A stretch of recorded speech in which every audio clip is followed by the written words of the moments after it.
Greetings, esteemed constellations. I know I've made you wait for a little while, but a former regressor is finally here. With Tokyo Afterschool Summer, Chapter 15. False Prophets of the Future City. 3.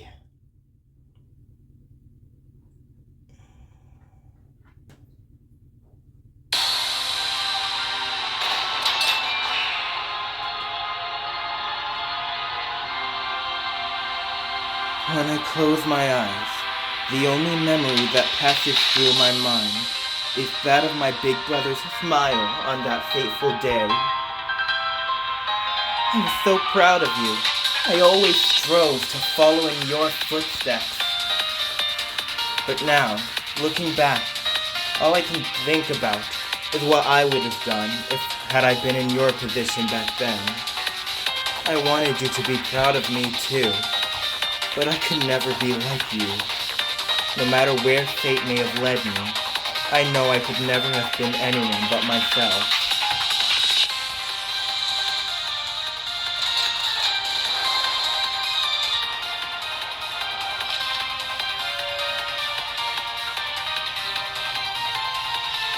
MX Others Terminal once more begins swinging.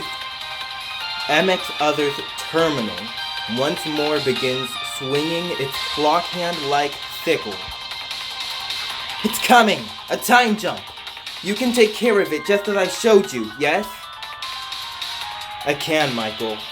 You don't even have to ask.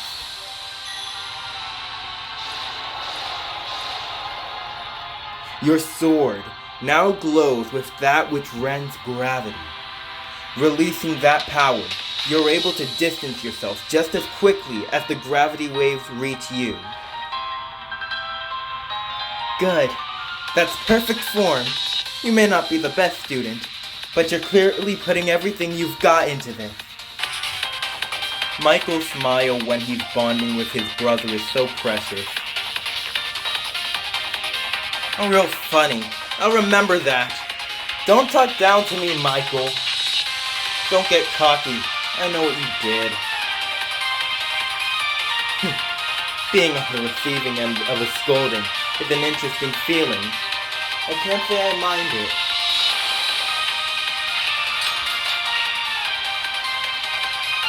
Michael muses on this turnaround as sounds of battle rage on all around you. You seem close to your limit, but then you are just playing the hero, aren't you? Michael, seriously, now is not the time for witty repartee. What's that? I'm afraid it's far too loud right now. I can't make out a word you're saying.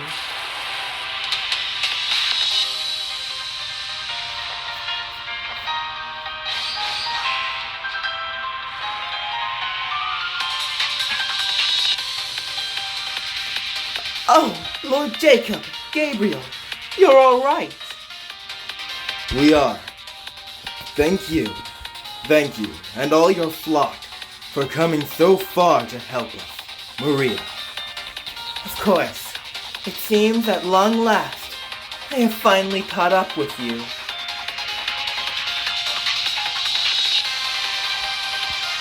This seems the perfect opportunity. I'd like to ask you a question if I may, brother.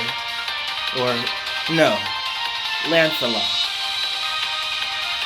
Amid this hellscape of stars falling and time crumbling, Michael can't help but address something he sees as the elephant in the room. You march headlong into the future, even knowing that you may one day leave behind someone very important to you. There is most likely no respite to be found in that future. You may be alone there. Does that not frighten you? Michael's question, spoken with uncharacteristic meekness, is barely audible as the world accelerates all around you.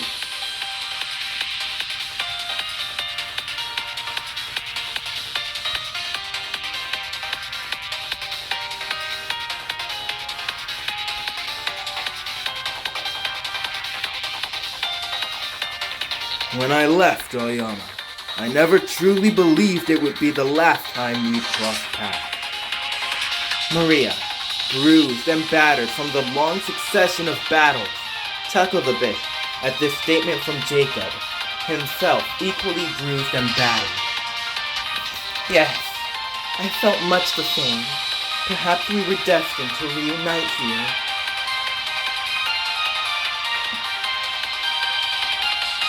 Michael looks up into the sky, which is now calm and serene, with not a soul flitting about anymore. He wonders to himself if perhaps his big brother looked up at the sky just like this back then. Amaterasu, I'm sorry. I said such horrible things to you. I told you to stop acting like you were my sister. I was out of line. Michael mutters this to himself as he receives the final light, the final piece of data projected into the world by Amaterasu. Once again, he wonders to himself if his brother experienced something similar to this back when he was the one unable to truly express his thoughts. Brother, I'm sorry to you as well. I was a coward. I wish I'd told you long ago how much I longed to be with you, even knowing I couldn't. A single tear rolls down Michael's cheek, and as it falls from his face, it swirls and dances its way across the battlefield in the sky at blistering speeds. You're crying. Michael.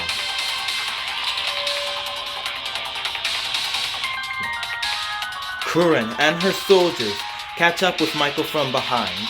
He composes himself, puts on a brave face, and makes a steadfast proclamation. As Eden's avatar, I'm not about to let a mere terminal for a world representative bear witness to any trace of shame from me. The once heroic Archangel makes as if to finally follow his brother's lead from that fateful day. And what remains of Amaterasu's light shows him where to fly and indicates his opponent's weak point. He is still Eden's ultimate Archangel, with his 12 wings allowing him to fly faster and higher than anyone or anything else in this world, faster than even light itself.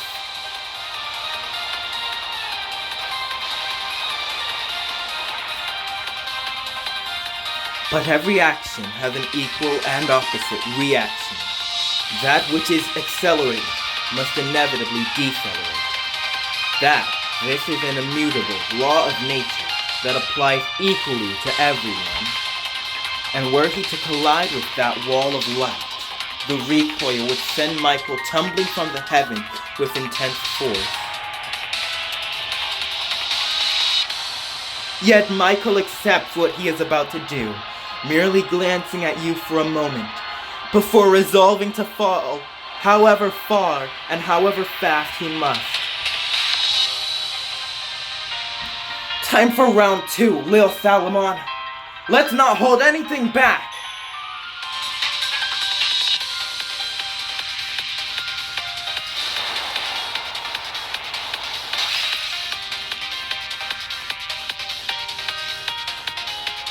What is this light? I've never seen anything like it before.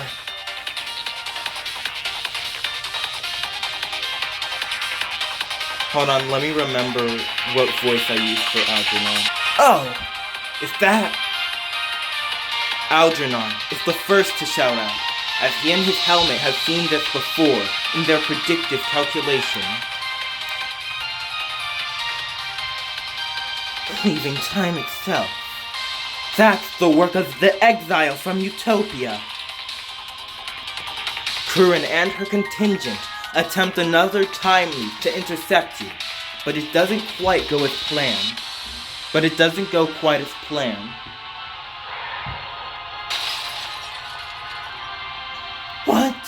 What? My brother's arm rotation system. she finds herself unable to put her rule into action. As part of the structure required to do so is promptly destroyed by yours and Michael's sudden, desperate attack. Double Dragon!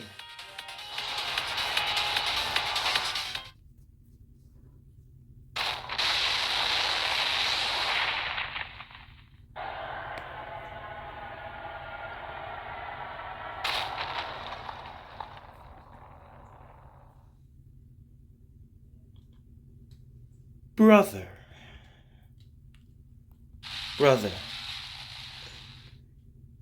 Boundary of self has been lost.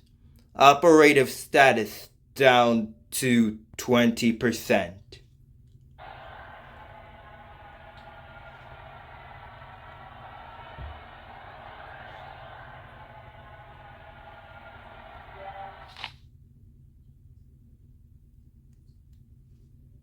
Finally, I got you to take my lead despite our differences. This may be my last stand, but it sure does feel good.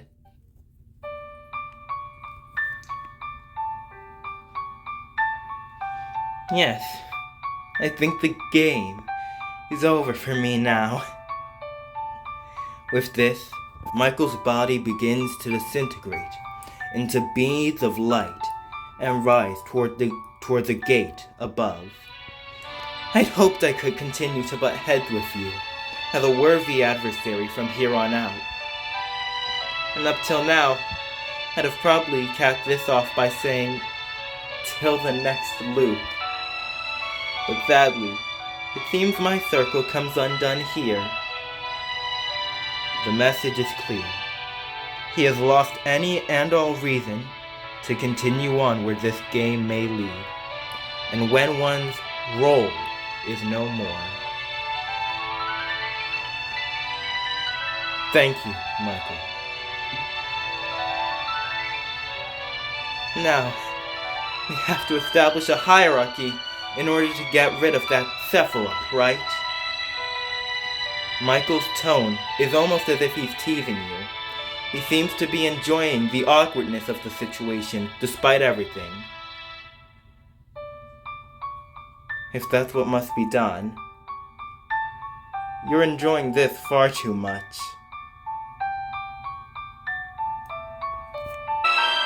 If that's what must be done. It is. So let's get it over with, shall we? You know, it's funny. I no longer care which one of us occupies the top spot. It no longer matters to me at all.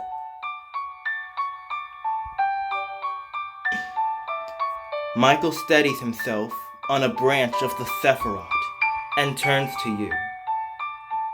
Lancelot, I think fondly of you in every way. He then leans in, and you can feel him tremble a bit as he presses his lips against your summoning emblem.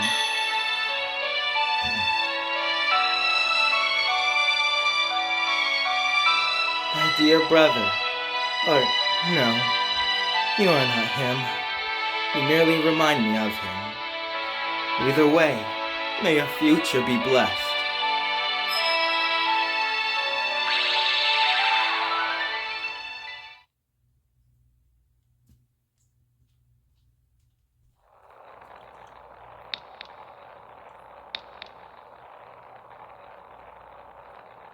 Kurin's robot may have suffered a hard blow, but it's still in relatively working condition.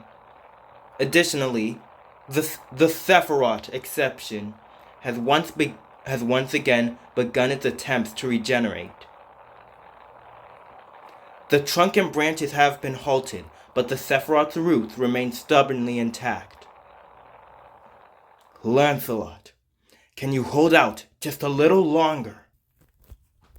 Toji extends a hand to you, clearly able to see how bruised and battered you, too, have become. I'm okay. Come with me. I need you to come with me right now. At this point, you have only one sword in your hands, but Toji has another two at his disposal.